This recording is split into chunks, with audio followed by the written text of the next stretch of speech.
খেলা হবে।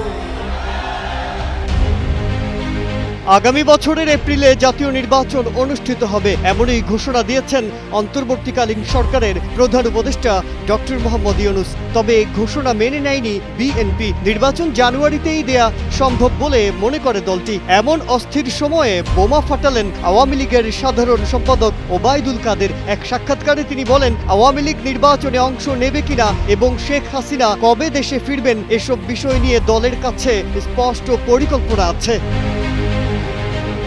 এই নির্বাচন ঘোষণার মধ্যেই নির্বাচন না করার ইঙ্গিত লুকিয়ে আছে বলে অভিযোগ করেছেন ওবায়দুল কাদের। তিনি বলেন, আওয়ামী লীগকে বাদ দিয়ে বাংলাদেশে কোনো গ্রহণযোগ্য নির্বাচন হতে পারে না। দেশের ৪৫% বেশি মানুষ আওয়ামী লীগের সমর্থক।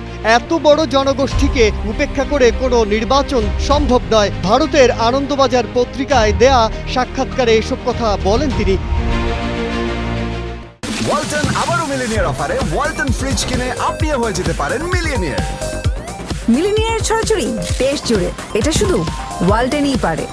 ওবায়দুল কাদের আরও জানান, সংগঠনকে এখন আরও শক্তিশালী করাই সবচেয়ে বড় জরুরি কাজ। কারণ তাদের অস্তিত্ব, আদর্শ ও রাজনৈতিক ভিত্তি হুমকির মুখে। তাই সংগঠনকে গোছানো হচ্ছে। তিনি আরও বলেন, আওয়ামী লীগ একটি গণভিত্তিক দল, যার শক্তির মূল উৎস জনগণ।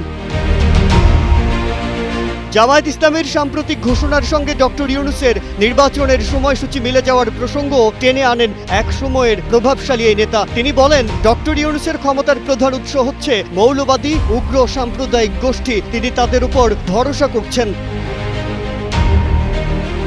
শেখ হাসিনার দেশে ফেরার বিষয়ে জানতে চাইলে ওবায়দুল কাদের আনন্দবাজারকে বলেন, তিনি দেশের নেতাকর্মীদের সঙ্গে যোগাযোগ রাখছেন, অনুপ্রেরণা দিচ্ছেন। আল্লাহর রহমতে তিনি সুস্থ আছেন।